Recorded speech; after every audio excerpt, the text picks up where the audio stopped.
This is the Puckipuppy Labrador Pro. Has a little bit of dent here. Hopefully the bike is not affected. Let's unbox it and let's see what we have here.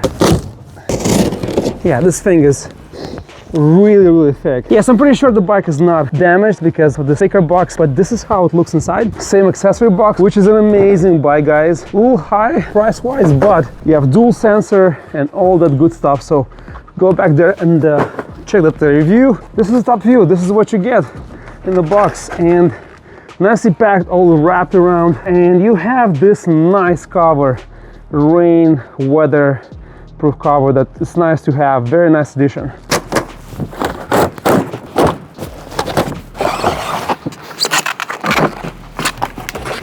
Altogether about 80 pounds, not super heavy. You can see here two colors. This orange pops.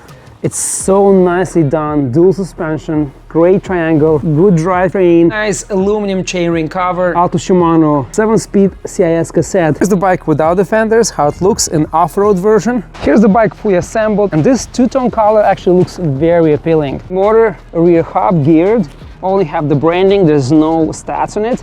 It looks like 750 watt. On the website it stated 1350 watts peak power delivery, and we have a 48 volt system and removable 20 amp hour battery. Because of the drop down, it makes it easy to get on the bike. It feels like mid-size, and if you look from top, from handlebars, it tapers down very smoothly, and this connection to the triangle, very nice wide cushions. Actually, despite having a short seat post, it was actually comfortable, and I was able to stretch my legs very well and take it off-road and have a very good, very comfortable posture. Standard shock, no adjustments here, but you can upgrade for a more expensive one later down the line. Connection, very well done, good welds. If you look all around, perfectly executed.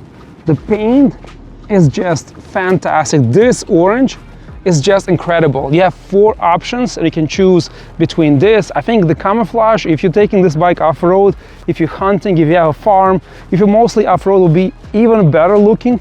But I think for the city, this is just perfect.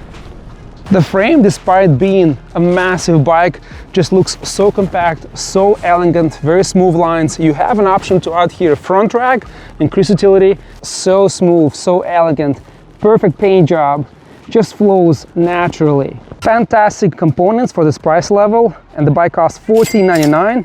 You have a safety feature here, so if you press here on the bottom, the screen comes out. If you take the screen out, you won't be able to power on this bike.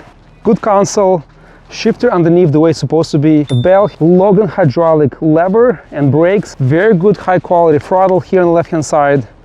This is just perfect. Standard entry level, no adjustability.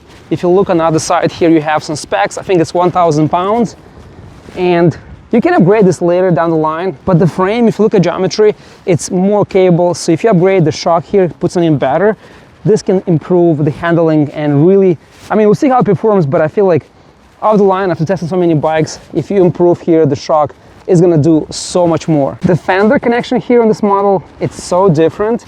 It is shorter here, but it doesn't hit the rear rack, so if you go off-road and you go a little crazy, it's not gonna touch and make noise. The cable management, I had to add this wrapping here. Once you do that, very organized, goes into the frame, and it's hidden underneath, comes up on this side, and it goes into the motor and connects to the frame very nicely. You have good hardware, everything all around, good components, good quality. If you look here, you have even plastic spaces here inside, good light in the back, also in the front. All around, for $14.99, you have good components, good balance, very nice fat tire off-road e-bike. Let's remove the plastic so you guys can see better. It's super sunny outside, but it's freezing cold. And you can see, you can read the screen perfectly. We have here standard options, on, off, plus it goes to 5-level pass assist. It still shows eco, but once you start pedaling, it's gonna go into power. We have turning signals, it's gonna show on the screen. Also, it's gonna show on the rear, the rear light, and it's actually visible. It would be nice to have like a flashing, like a beeping sound. There's no other options. It's very simple. You press this button, doesn't show anything. There's no other buttons. So it has the cadence and the torque sensor, but you don't have the option to adjust it. It just does that by itself. More expensive bikes allow you, give you the option to actually switch between the sensors. Here you don't have that option. All right, let's see how the bike runs now. Just throttle.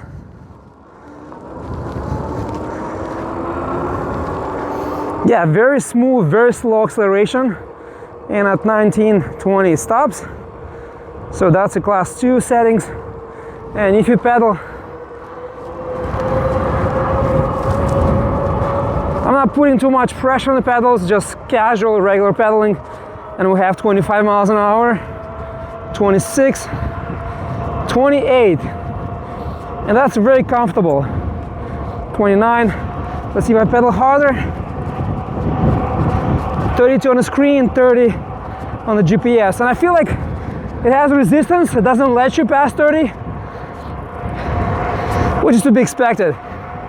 Easy to pedal. Even maintain 29 miles an hour is super easy. Yeah, good response. Very smooth. I would say on the slower side actually. But once you get it going, 27, 28, easy to maintain.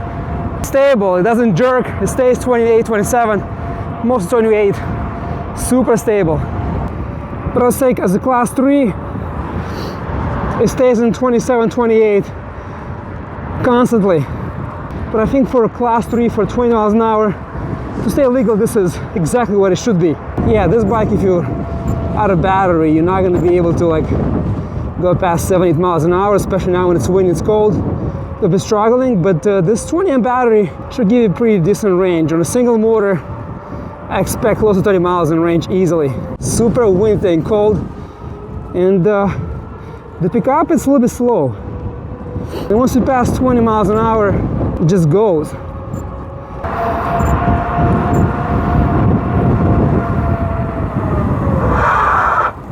The brakes are great actually.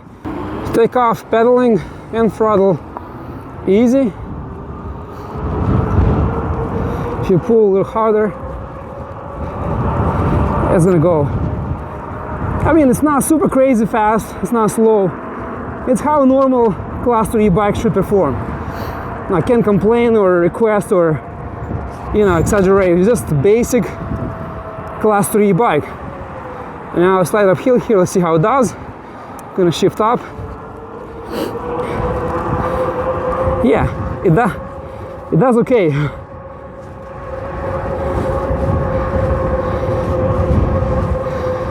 Yeah, uphill this should do fine. It just goes. I'm not putting too much pressure. I'm in gear 6 now on the rear wheel, and it's easy. Very easy.